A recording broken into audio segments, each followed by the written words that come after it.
that I am, all that I have, I lay them down before you, oh Lord. All my regrets and all my acclaims, the joy and the pain, I'm making them yours. Lord, I offer my life to you, everything I've been through. Use it for your glory. Lord, I offer my days to you, lifting my praise to you as a pleasing sacrifice. Lord, I offer you my life.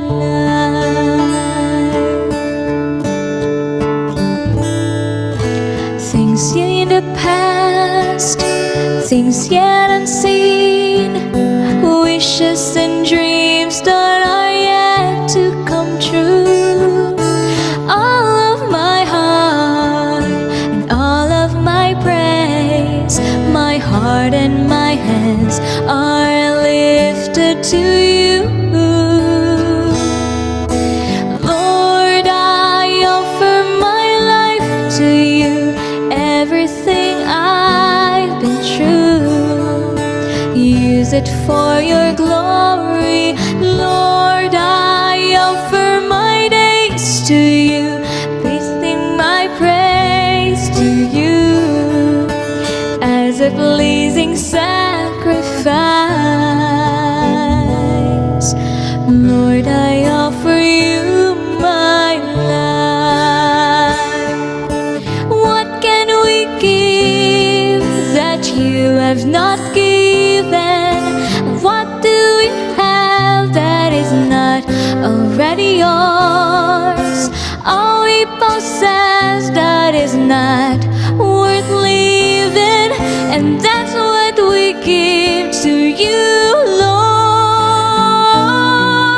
Lord, I offer my life to you, everything I've been through. Use it for your glory. Lord, I offer my days to you, lifting my praise to you as a pleasing sacrifice. Lord, I offer you my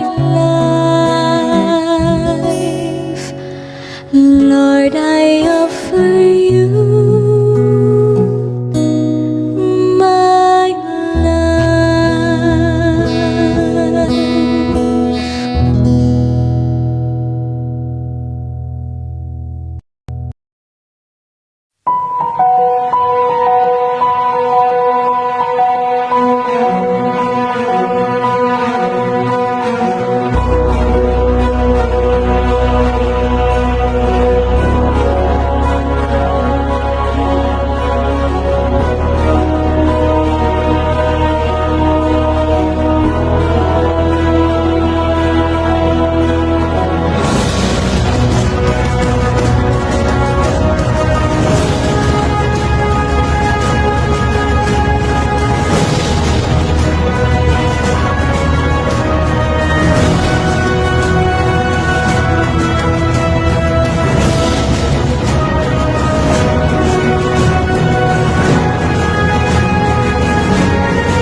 Pambansang awit ng Pilipinas. Kayang magiliw, kaya sa silanganan, alam ng puso, sa dibdib mo'y buhay. Lupang hinirang, tuyak ka ng magiting, sa manlulupin, di ka masisikin, sa nagatang tutok sa simoy at sa langit ng pagkaw, ay hinatang tudlakaw,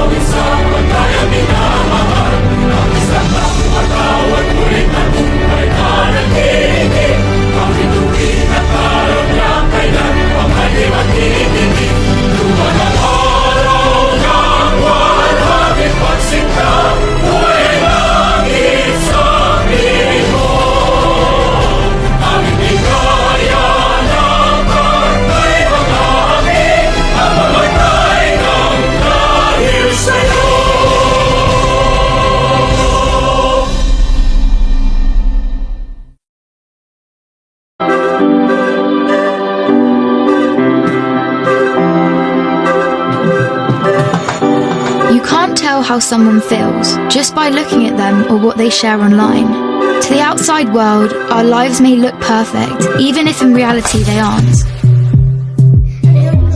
I'm always worrying about doing well at school, and with the end of year test coming up, I'm not sure how much longer I can cope. My thoughts swarm around my head, sometimes keeping me up all night. Some days it's just all too much, and I feel like I'm lost in space. When I did badly on one of my tests, I just about kept it together until I got home. Then I broke down crying in front of my mum. She listened for a bit, and then she told me that, just like physical health, we all have mental health. It's our feelings, our thinking, our emotions, and our moods. She then said that feeling down, angry, and stressed is a normal part of life, just like it's normal to feel happy, confident, and carefree sometimes. We all have positive and negative emotions that come and go based on what's happening around us. These are everyday feelings. Good mental health means experiencing negative emotions. It's not always about being happy. Mum can relate to the feelings of stress. So when Mum suggested I take a break from everything and do something I enjoy, I actually took her advice. So I made myself a hot chocolate, snuggled up in a duvet and watched a film. And you know what?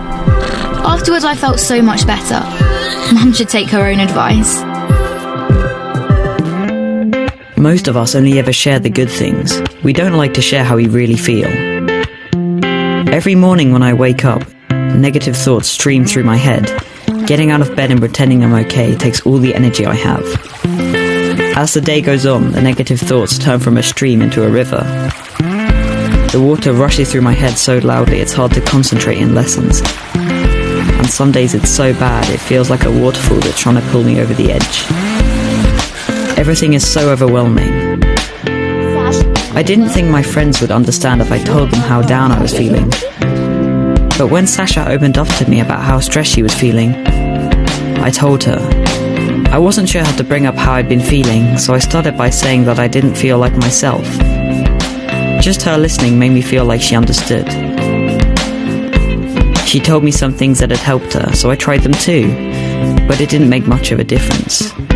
Even when I tried to be around my friends, I felt alone. The things I used to enjoy weren't fun anymore.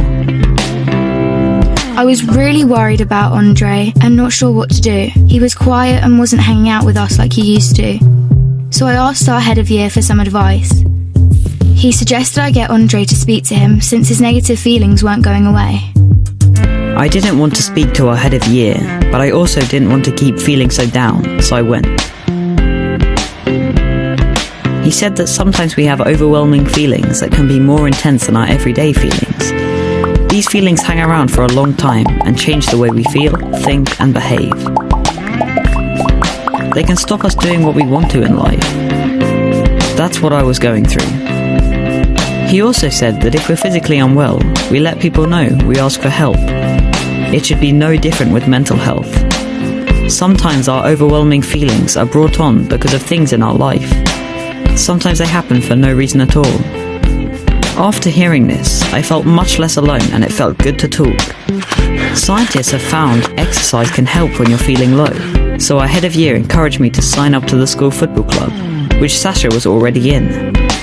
I still have days when the river is there, but now I'm beginning to understand my mental health. I'm learning how to cope. Our head of year reminded me that my friends, family, teachers, and lots of others at school are there to help just as much as he is. I had no idea the people around me could be so understanding. And while it's not always easy to talk about my mental health, the person I'm talking to might be able to help. If you don't feel like talking, that's fine. You could try writing, sports, reading, art, music, playing with your pet, whatever makes you feel better. If you're the person someone talks to when they're struggling, just listen with no pressure or judgments. You don't have to have the answer. If you feel unsure about anything, you can speak to a trusted adult. Talking about mental health doesn't have to be difficult. After all, it's something we all have. What a wonderful day again to each and every one of you. We finally come up to this journey from our wishful thoughts to make this happen. And now, the long wait is over. On behalf of Grade 1A, we welcome you to our webinar entitled Share Mo Lang, Addressing Mental Health and Awareness of Students during the new normal classes. And I'm Lara Maris Esprogata, your lovely host for this event. And before we go further for the functionality of this webinar, your active participation is important for this session. May we please focus for an effective enlightenment and avoid distractions. And now, our webinar is about to begin by filling our minds for new information and to remind ourselves that our health matters. Please allow me to introduce to you our first speakers, Miss Mariel Ignacio and Leninin Joy Pascua.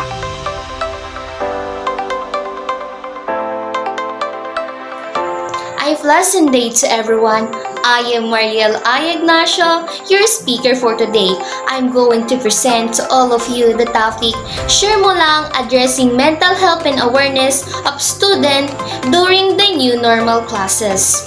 Is created to make the slang more positive, to amplify what was the true hindrance toward the help of every student to our current situation, to stop our peers to share our voice, emphasizing about the significance of our mental health. So, what is mental health? Mental health, it includes our emotional, psychological, and social well-being. It affects how we can think, feel, and act. Kasama ang mental health and emotional, psychological, and social well-being o ang pagiging magaling at mabuti ng bawat isa. Tumutulong ito kung paano natin hinaharap ang stress o mga pagsubok sa buhay, paano ang ating pakikipaghalubilo sa iba. Iba-iba ang mental health sa bawat bahagi ng ating buhay mula sa pagkabata hanggang sa pagtanda. Ayon sa eksperto, may 4 na bahagi ang mental health. Ito ay ang healthy, reacting, endured, and ill. Ang healthy o tinatawag na estado ng mental health ay nakakaramdam na sila ay normal at may magandang ugali sa pagtulog at sa enerhiya.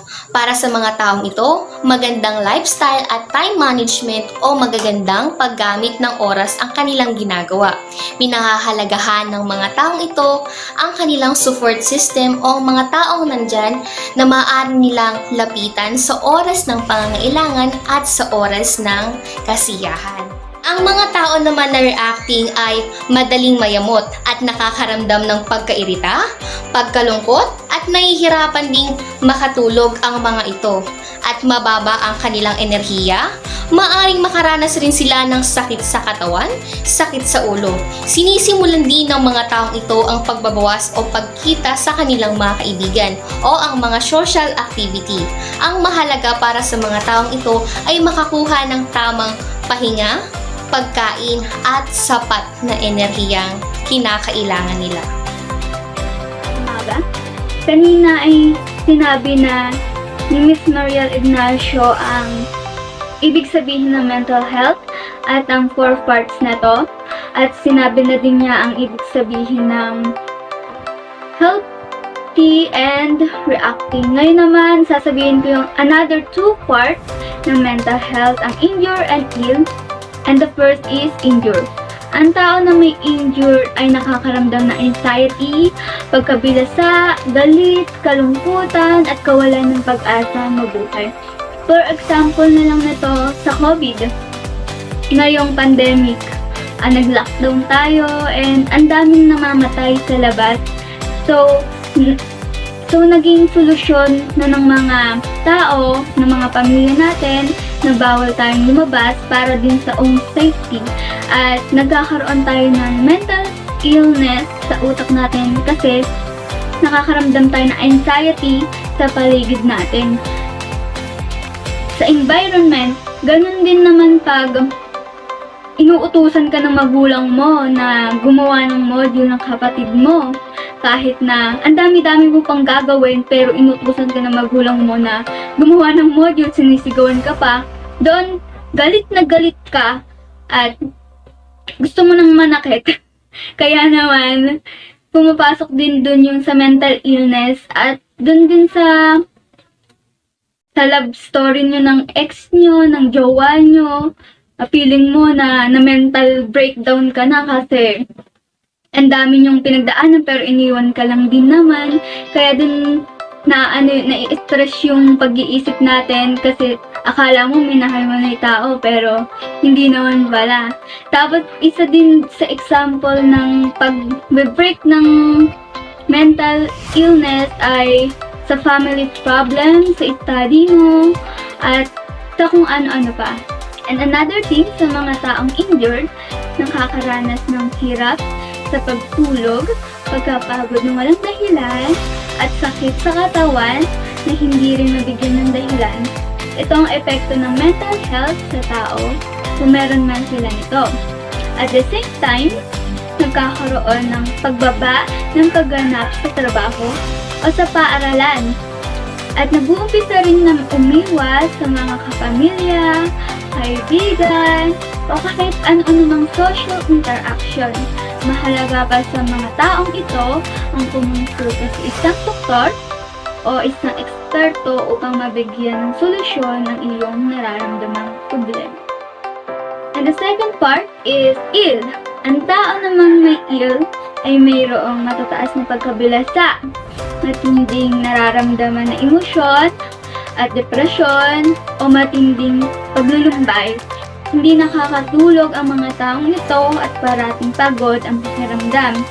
Ang mga taong ito ay umiiwas na. Sa kanina kasi sa injured ay nagsisimula pa lang umiwas, pero sa umiiwas na sa kapamilya, kaibigan, o sa social interaction, at maging sa mga katrabaho, at sa pag-aaral. Para sa mga taong ito, mainam ang kumonsulta sa doktor o eksperto ng mental health care upang mabigyan ng tamang rekomendasyon para mabigyan din ng solusyon ang iyong mental.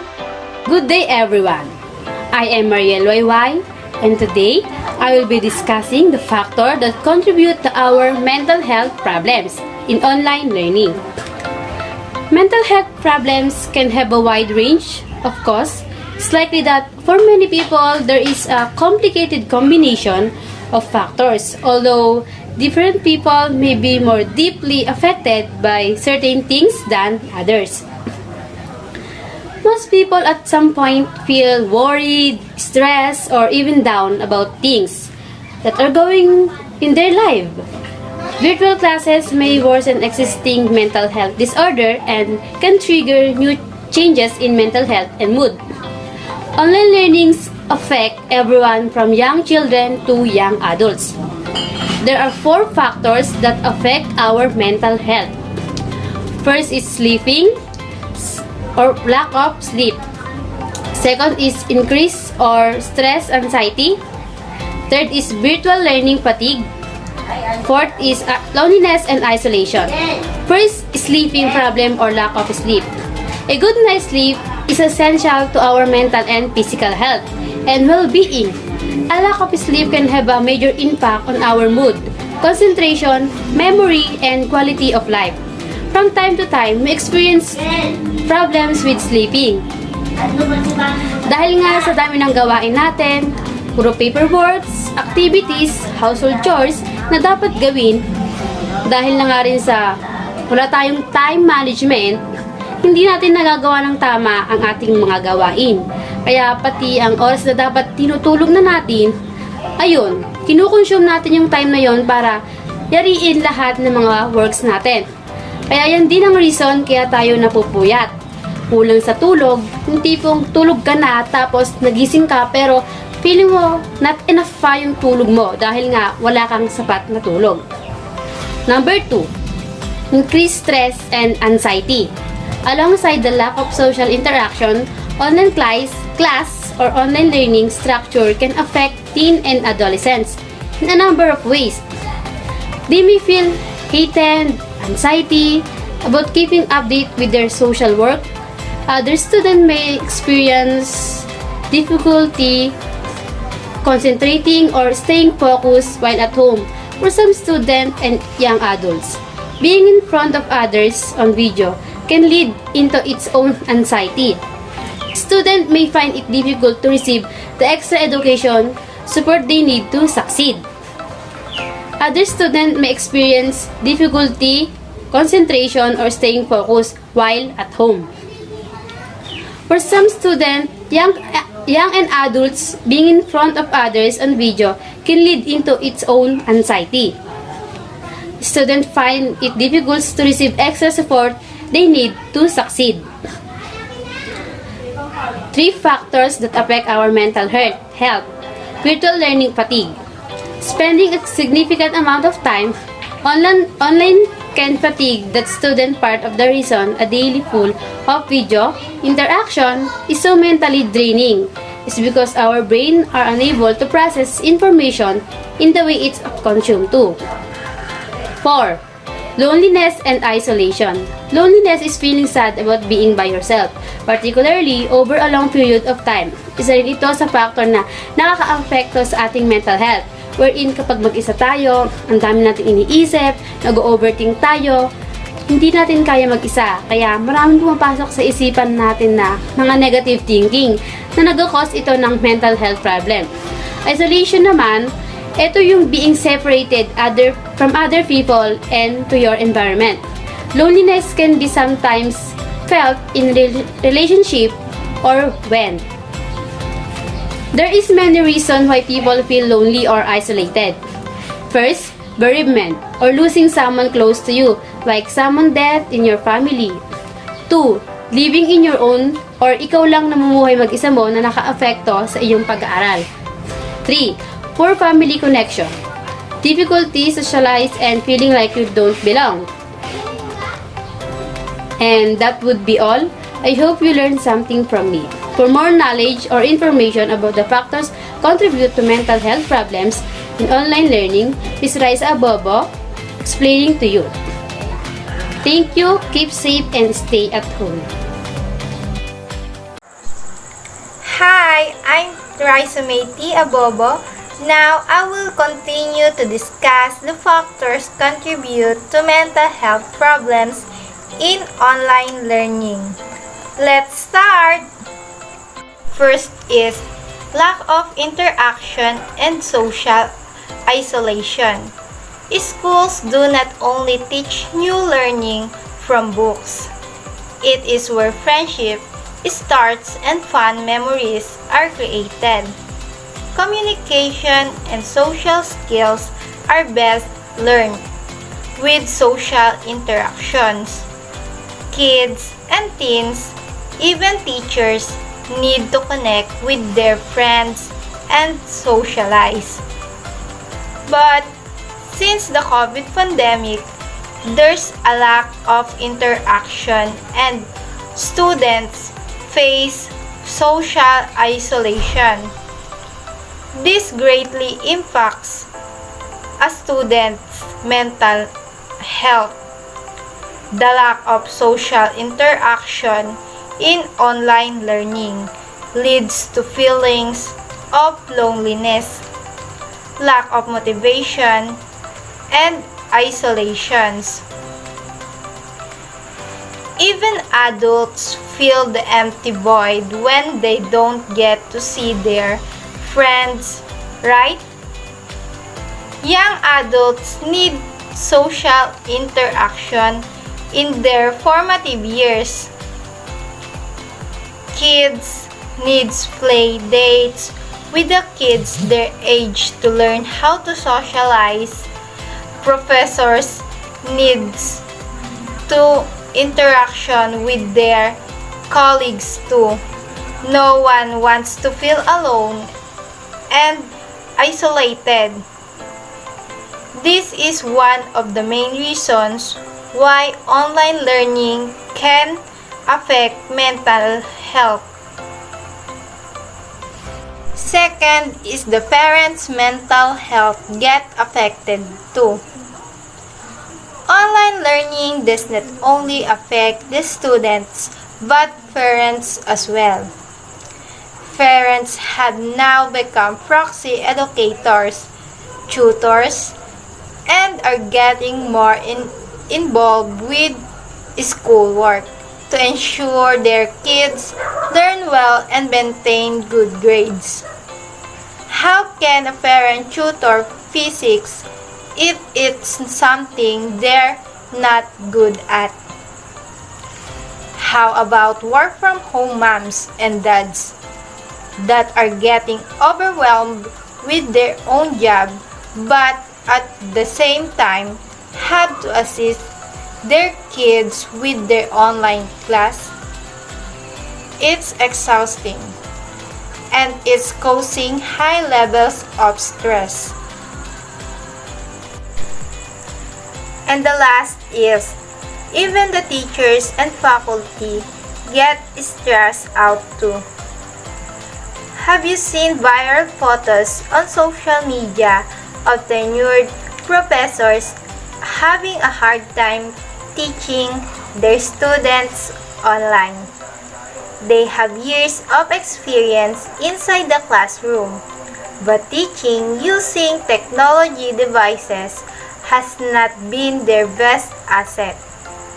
There's also the pressure and worry of teachers losing their jobs because there are some schools that are closing. There's also the additional workload to ensure they deliver quality education to their students. These are all causing anxiety and it's been challenging in the mental health of teachers too. Factors that contribute to mental illness. Mental health is the state of balance that must exist between people and the sociocultural environment that surround them. It includes emotional, psychic, and social well-being and influences how a person thinks, feels, acts, and reacts in a time of stress. It is the foundation for the well-being and effective functioning of a person and their community. Mental disorder are severe conditions that can affect our thinking, mood, and behavior. The insecurity, hopelessness, rapid social change, risk of violence, problem affecting physical health. Factors and personal experiences, social interaction, cultural values, and family experiences. School and work are some of the elements that affect it. Such a wonderful presentation. Thank you so much for our second speakers on how varieties of reasons why we're struggling, my fellow students, to work and study in such a chaotic surroundings. Therefore, let us welcome our third speakers, Miss Agnes Tumbaga, Miss Angel Ramos, and Miss Angela Oxtero to address the common mental issues that we may not know we experienced. What are the most common mental health problems in students? These are the most common mental health problems in students are: first, anxiety; second, depression; third, bipolar disorders; fourth, self-injury; and last, sleeping issue. First is anxiety. Anxiety is a normal reaction to stress and can be beneficial in some situations. It can alert us to dangers and help us prepare and pay attention. Anxiety is the stress or uneasiness of mind caused by a fear of danger or misfortune. Very often, people with anxiety also feel worries. Second is depression. Depression is a common mental health problem that involves a low mood and a loss of interest in activities. Depression, major depressive disorder, is a common and serious medical illness that negatively affects how you feel, the way you think, and how you act. Depression is a mood disorder that involves persistent feeling of sadness and loss of interest. Third is bipolar disorder. Bipolar disorder is a brain disorder that causes changes in a personal mood, energy, and ability to function.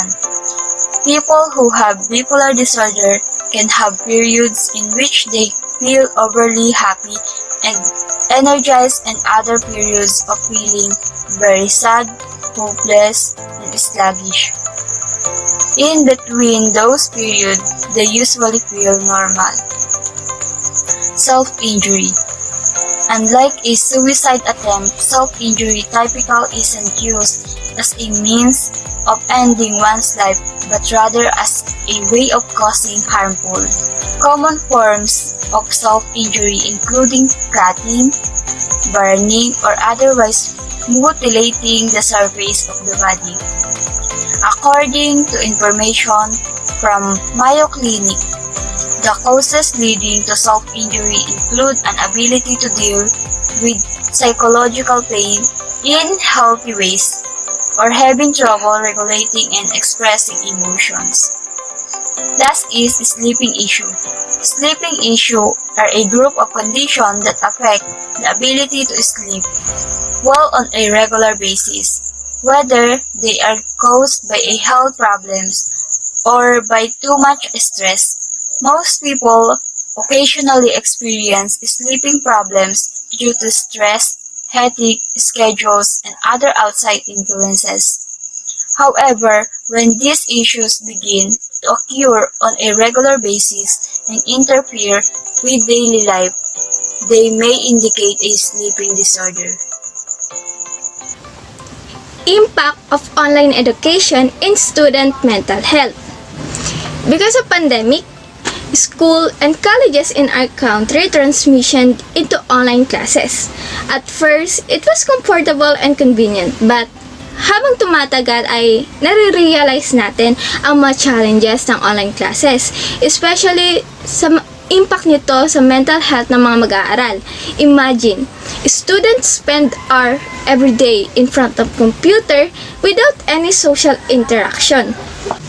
Zoom fatigue, the feeling of exhaustion after long Zoom classes or video conference call.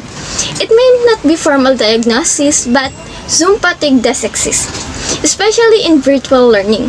During online class, the information are overload, plus facing the screen for a prolonged period is mentally draining.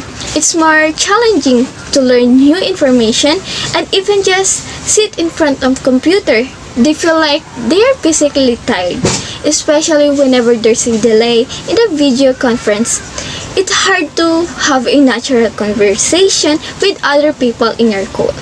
Being aware you are on camera can also drain your energy, as you may feel more conscious of how you appear and feel pressured to perform.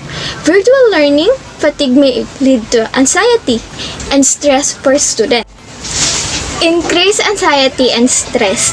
Staying focused on online classes is a challenge. Separating home life and class time, not following a routine schedule, the distraction at home cause students not to be able to concentrate well with their classes. As a result, students tend to procrastinate and set things aside. Then, deadlines are missed. This causes pressure, stress, and anxiety to students, and sometimes it leads to depression. Signs and symptoms of mental illness can vary depending on the disorder, circumstances, and other factors. Mental illness symptoms can affect emotions, thoughts, and behaviors. Examples of signs and symptoms include nakakaramdam ka ng kalungkutan o pagkabalisa. Nalilito ang iyong pag-iisip o pagbaba ng kakayahang mag-concentrate. Sobrang takot o pag-aalala o matinding damdamin ng pagkakasala. Minsan, lumalabas ang mga simptomas ng mental health disorder bilang mga pisikal na problema, gaya ng pananakit ng tiyan, pananakit ng likod, pananakit ng ulo, o iba pang hindi may paliwanag na pananakit. Causes. Mental illness in general are thought to be caused by a variety of genetic and environmental factors. Inherited traits. Ang sakit sa pag-iisip ay mas karaniwan sa mga tao na ang mga kadugo ay mayroon ding sakit sa pag-iisip. Maaaring mapataas ng ilang partikular na gene ang iyong panganib na magkaroon ng sakit sa pag-iisip. at maaari kang mag-trigger ito ng sitwasyon sa iyong buhay. Environmental exposures before birth. Ang pagkakalantad sa mga nakaka-stress sa kapaligiran, mga kondisyon ng nagpapaalab, mga lason, alak, o droga habang nasa sinapupunan ay maaaring minsan ay maiugnay sa sakit sa isip. Risk factors. Certain factors may increase your risk of developing a mental illness, including a history of mental illness in a blood relative, such as parent or sibling. Stressful life situations such as financial problems, a loved one's death or a divorce, an ongoing chronic medical conditions such as diabetes. Ang mga epekto ng sakit sa isip ay maaaring pansamantala o pangmatagalan. Maaari ka ring magkaroon ng higit sa isang mental health disorder sa parehong oras. Halimbawa, maaari kang magkaroon ng depresyon at karamdaman sa pamamagitan ng sangkap. Complications. Mental illness is a leading cause of disability. Untreated mental illness can cause severe emotional, behavioral, and physical health problems. Complications sometimes linked to mental illness include unhappiness and decreased enjoyment of life, family conflicts, and also relationship difficulties. I have a mental health problem. I have a mental health problem. I have a mental health problem. I have a mental health problem. We have a mental health problem. We have a mental health problem. We have a mental health problem. We have a mental health problem. Our problem That's making us depressed. That making us miserable and confused. That is a big mental health problem. we need help. We need help. Please support us. We are suffering. Help us to be heard. Now, Now, Now, mental health matters. mental health matters. Mental health matters. mental health matters.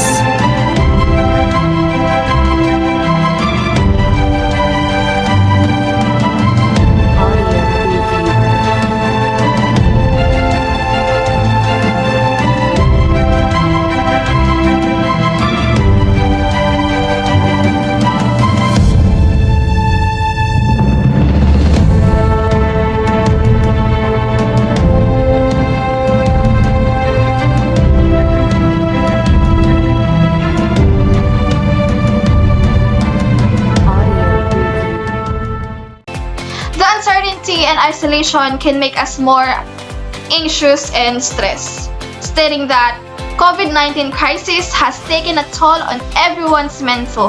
Thank you so much, Miss Tumbaga, Miss Oxtero, and Miss Ramos.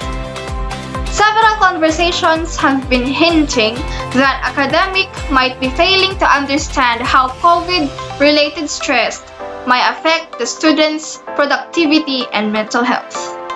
So we are here to organize motivational talks to help you on focus to take care of your mental health. So I would like to present myself together with Miss Ella Pelayo and Miss Casey De La Cruz. Now that we've mentioned the definition of mental health, the reasons, the factors, and the causes, and the common mental health issues that we experienced, today we're going to talk about the things we can do to help our mental health. Normal lamang na magkaroon tayo ng pangangamba at takot sa panahon ng pandemya. Ngunit habang tumatagal ang krisis na ito, pinahihirapan ng bawat mamamayan, lalo na ang mga estudyante. Sa daming pagbabago sa ating buhay, lalo na sa pamamaraan ng pag-aaral, hindi mapagkakailang ang mga estudyante ay nahihirapan makahabol, na siyang nagiging dahilan kung bakit nape-pressure ang bawat estudyante. At kung hindi natin naalagaan ang ating mga sarili, maaari tayong malunod sa pagkabalisa dulot ito. Now that we've mentioned the definition of mental health, the reasons, the factors, and the causes, and common mental health issues that we experienced. Today, we're going to talk about the things we can do to help our mental health. The first one is value yourself. Treat yourself with kindness and respect and avoid criticism, self-criticism. And alamin mo yung worth mo as a human. And paano mo ba ma-value yung sarili mo? Gawin mo yung mga bagay na hobbies mo. Gawin mo yung mga bagay na hilig mong gawin. Kung hilig mo kumanta, sumayaw, then go! Gawin mo. The more na alam mong mabavalue mo yung sarili mo sa paraan na yun, gawin mo para maiwasan mo yung mental illness. So, and most especially, if you're asking yourself the question, what is my worth to God? And God answered, you are God's masterpiece, whose life matter because you are valuable, worthy, and precious to Him. Stand strong in knowing that you are, and always have been, fully known and fully loved by an all-loving God. Number 2, take care of your body. Taking care of yourself physically can improve your mental health. Huwag kang magpupuyat sa mga bagay na alam mo, halimbawa na broken ka. Magpupuyat ako, hindi ako makatulog kasi isip ka ng isip ko. Huwag mo hahayaang mapuyat yung sarili mo sa mga ganung bagay. Huwag mo hahayaan na maapektuhan yung kalusugan mo. Hindi porkit broken ka, kailangan mo nang mag-diet. Ay, magda-diet ako kasi broken ako, kailangan napakita ko na pumayat ako. Ganyan. Hindi ka nakakain, tatamadin ka na sa lahat ng bagay. So, maaapektuhan yung kalusugan mo. So, para sa akin, kumain ka pa din ng mga nutritious foods, nutritious meals. And drink plenty of water. Huwag ka mag-diet. Dahil broken ka, ganyan. Huwag ka rin magpuyat, nakakasama yun sa kalusugan natin. And the third one is, surround yourself with good people. Ito yung pinakamahirap i-avoid eh. Sa totoo lang. To be honest, guys, napakahirap i-surround yung sarili natin sa mga taong makakasalamuhan natin. Because, hindi natin alam na makakabuti ba ito para sa atin. O kaya sa una pa lang makakabuti, pero in the end, hindi na pala. Nagiging bad influence na pala sila sa atin. So, doon pumapasok yung trust issues na makaka-apekto sa ating mental health. And kasi once na nagtiwala ka sa isang tao na akala mo makakabuti sa'yo, tapos bandang huli, masasaktan ka lang, or bandang huli, hindi rin pala siya makakabuti para sa'yo. So, magkakaroon ka ng trust issues, diba? Parang ang hirap na ibalik yung tiwala na nabuo mo sa isa't isa. And, sabi nga, forgive them, but don't forget. And, huwag mo nang hahayaang bumalik yung kung ano man yung nasira.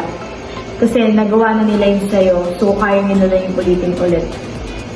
And I believe in the saying that forgive because you deserve peace and they deserve forgiveness. The number 4 is give yourself.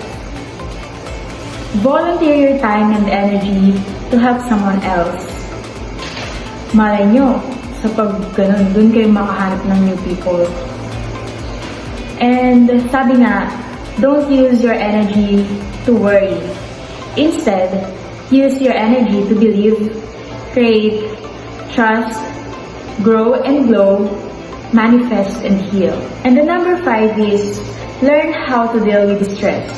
Guys, whether you like it or not, stress is a part of our life. Andiyan na yan eh. So, ang gagawin mo na lang is paano mo mahahandle yung stress na nararamdaman mo. Like, hahanap ka ng pwedeng coping mechanism like TikTok or yung habits mong gawin nga na sinasabi ko ay number 1. And also remember to smile and see the humor in life. Boost your immune system. Relax your body. Like beach, yan. Kapag gusto mong mag-relax or kapag stress ka, syempre ang dami mong iniisip, parang gusto mo na lang maging hotdog. Charot. So, ayun. And, lagi na kapag nasaktan ka, is may stress pa din eh. So, kapag nasaktan ka, kailangan mo lang i-overcome yun. Kasi, walang tutulong sa atin, kundi yung sarili lang natin. So, don't pressure. Kung stress ka man, surrender your worries to God. Siya nang bahala para sa'yo. Hello everyone! I am Maria Cassandra Camille de la Cruz, one of your speaker today. Dagdag ko lang sa sinabi nila na taking care of our mental health is the same with avoiding to have mental health problem. Kasi kapag inaalaga natin yung sarili natin, we are also setting ourselves to be free from illnesses like mental health problem. So here are other ways or tips how to take care of our mental health. I hope this will help guys. So let's begin. First tip is keep the positivity inside us. We should keep the positivity dahil kung tayo ay positive type of person, hindi sa COVID ha, kundi sa mga bagay-bagay or yung mindset natin is positive, of course, positive din ang outcome ng mind natin, which is also helpful to us. Unlike kung maging negative tayo, hindi ikakabuti ng mental health natin yun, kaya dapat positive ang mindset natin. I am not saying na masama ang maging nega, pero as long as kaya nating maging positive person, gawin natin. Next is, set realistic goals. We have to set goals dahil kung may goals tayo, of course, hindi tayo maliligaw ng landas dahil magka-function ng isip natin ng maayos. For example, goal natin ay maging healthy physically at mentally. Kung masa sa mga subjects or kung ano man ay focus lang sa goal ay kanga nila para hindi tayo mawala sa vision natin. Kapag may goal tayo, hindi natin nahayaan na mapabayaan ang pag-iisip natin, kaya aalagaan natin to. Follow with break up the monotony. Isa sa nakakaapekto ng mental health natin ay yung mga kinagisnan na natin gawain na unhealthy at not productive. Mas maganda kung babaguhin natin ang mga nakasanayan natin into productive routines dahil nakakaapekto ang routine natin sa kung paano tayo mag-isip. For example, ang routine natin sa araw-araw ay gumising, kumain, mag-cellphone at matulog. Yung isip natin ay umiikot lang sa mga bagay na yon, which is not good, kaya simulan na natin baguhin ang mga routines natin para maging pleasant din ang approach ng mind natin. Next is, do something you love to reduce stress. Kung tayo ay nag-e-enjoy sa mga ginagawa natin, ay mas nag-i-improve ang mental health natin. Paano? Dahil masaya tayo kasi nade-develop natin ang kakayahan at hilig natin. At walang stress na sumasabay sa atin. Tulad ng panonood ng K-drama or ng anime, pwede rin yung pagti-TikTok para makasabay sa trend. Bigyan din natin ng time ng sarili natin. Wala na nga tayong jowa tapos malungkot pa tayo. Payag kayo? Joke lang. So, lastly is get help when you need it. Kasi marami sa atin ang mahilig magsarili ng mga problema, kaya ang ending ay nape-pressure sila or worst is nagiging depressed sa sobrang pag-intindi sa problema. Hindi naman masamang magsabi o humingi ng tulong. Kasi mas gagaan ang pakiramdam natin kung may nasasabihan tayo ng mga pinagdadaanan natin. Mahalagang tayo ay may listener o tagapakinig sa lahat ng mga pinagdadaanan natin para kahit paano gumaan yung pakiramdam natin. Huwag tayong mahiya na humingi ng tulong if needed na para makaiwas tayo sa mental health problem. At the same time, we are also building good relationship with other people. So, additional lang ha, accept who you are. Why? Dagdag ko lang na acceptance plays a big role sa kung ano at sino tayo. Sa tingin ko, pinaka-importante ito dahil kung hindi natin kayang tanggapin ang sarili natin, ay magkakaroon tayo ng insecurities. Ang pagkakaroon ng insecurities ay talagang nakakaapekto hindi lamang sa physical na anyo, kundi maging sa mental na kondisyon. Nandyan yung comparing at questioning. Hindi ikakapanatag ng isip natin ang ganitong bagay. At without accepting ourselves, hindi natin may sasabuhay ang magagandang bagay sa buhay natin. Kaya simulan nating tanggapin ang sarili natin dahil ito tayo ang pinagkaloob ng Diyos sa atin. So, muli, sana nakatulong ang mga ibinahagi namin at maraming salamat. Now we are moving on to our final speakers, Miss Gemaline Eugenio, Miss Jera de la Cruz, and Mr. Jello Sombrano for a remarkable insights about mental awareness. Raising mental health awareness can help you to understand your symptoms, find professional treatment, and perhaps most importantly, break the mental health stigma that leaves so many people suffering in secret. This awareness can help us our help even others. We should think about mental health of a person is having a problem mentally, physically, and emotionally. Mental health awareness has never been more important than now to recognize that mental health is an essential component to one's overall health and well-being, and that mental health illness are common, treatable, while it may be that so of us. Knowing about mental health disorder can also help your family members, friends, and co-workers. Mental health awareness is helpful on getting you to understand your symptoms. Mental health awareness makes all of this information available to you so that you can assess your own risk and find help for any conditions you might have. I think should every people is always being aware in this illness, because if not, it can affect others too. Has never been more important than now to recognize that mental health is an essential component to one's overall health and well-being, and that mental illnesses are common and treatable. While it may be that some of us are more vulnerable than others, everyone faces challenges in life that can impact their mental health. After all, just a few months ago, none of us had any idea that all our worlds would be upended by the coronavirus, and that worry, isolation, loneliness, depression, and anxiety would become collective experiences shared by literally everyone. By virtue of our birthright as human beings, none of us are immune. Do you know how mental health is growing all over the world? According to 2017 Centers for Disease Control report, suicide was the 10th leading cause of death overall in the United States, claiming the lives of nearly 47,000 people. Suicide was the second leading cause of death among individuals between the age of 10 and 34, and the fourth leading cause of death among individuals between the age of 35 and 54. There were more than twice as many suicides in the United States as there were homicides. A 2012 study from the Institute of Medicine found that nearly 1 in 5 older Americans has one or more mental health or substance use conditions. According to 2018 data from the Center for Disease Control and Prevention and reported by the American Foundation for Suicide Prevention, adults in the 75 to 84 and 85 and older age groups are among those with the highest rates of suicides. Mental health awareness has been steadily growing around the world, but it is still largely below what it should and could be.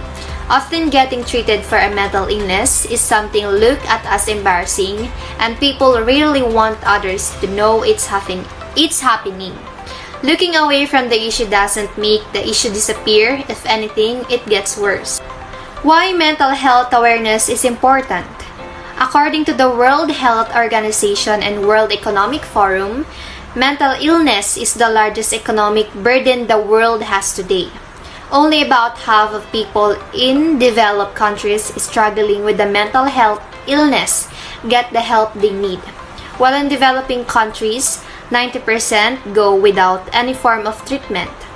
The stigma against mental illness and lack of mental health awareness worsens already existing mental health issues. With increased mental health awareness comes more support and care for those that need it.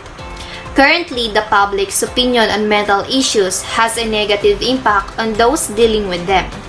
But the public has the power to make a positive impact. When people are educated on mental illnesses, their effects, and how often they occur, it lessens the bad rep they have. Mental health is just as important as physical health. In some aspects, it's more important because you can't keep your physical health without a healthy mental capacity. So this is how much we need to have a mental health awareness. Because every little bad thing or negativity you have can cause a mental health if you will not able to handle it. So be one of the community. Be aware on mental health illness. Most importantly, mental health awareness can break the stigma of needing mental health care. Having mental health disorders doesn't mean that you are crazy.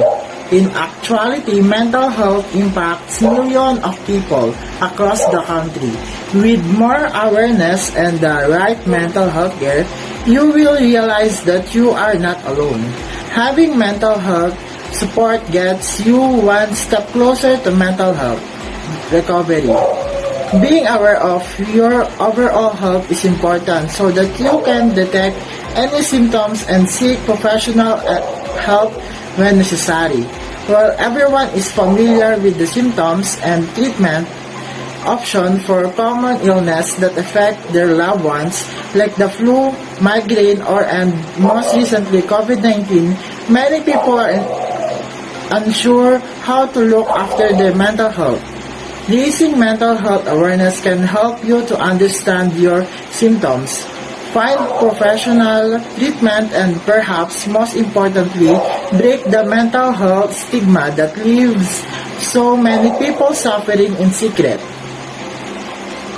Mental health awareness is something that can help the millions of people who are impacted by mental health issues throughout the United States. According to the National Alliance on Mental Illness, 1 in 5 adults have had or currently have symptoms of mental illness. These statistics show just how prevalent living with a mental illness actually is. This is also why NAMI recognized Mental Health Awareness Month in May. The goal with a whole month of mental health awareness is to help people with mental illness understand that they are not alone in their struggles and that getting treatment can make all the difference if we apply this approach to mental health every day of the year. More and more people could benefit from knowing about this common illness.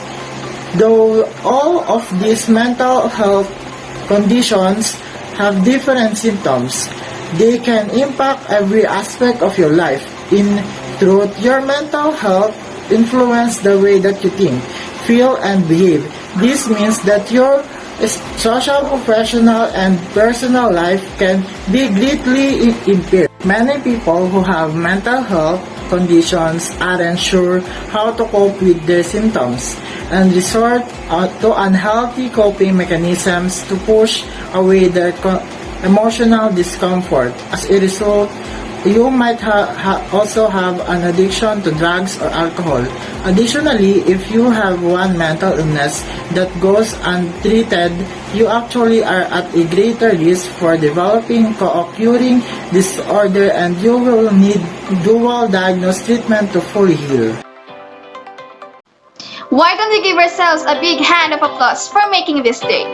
Thank you so much for our lovely participants and for my fellow speakers to spend their best and time to make this happen. Now let's move on for the awarding of our speakers. In the recognition for your outstanding work and innovative ideas, this certificate is awarded to Miss Mariel Ignacio, Miss Lenilyn Joy Pascual, Miss Agnes Tumbaga, Miss Mariel Wayway, Miss Ami Yabut, Miss Raisa Abo, Miss Angel Ramos, Miss Angela Oxtero,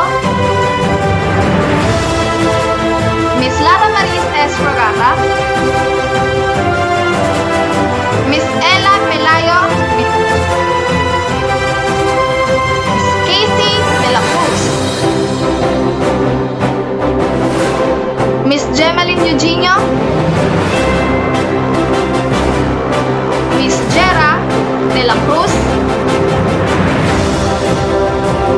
and Mr.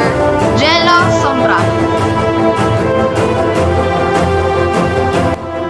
So one more time, thank you so much for participating our webinar called Share Mo Lang, Addressing Mental Health and Awareness of Students During the New Normal Classes, dedicated to the well-being of every learners like us to overcome the difficulties to create a happier and healthier life.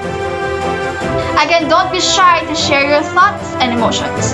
Don't forget yourselves and others, because our feelings are valid. Our mental health matters.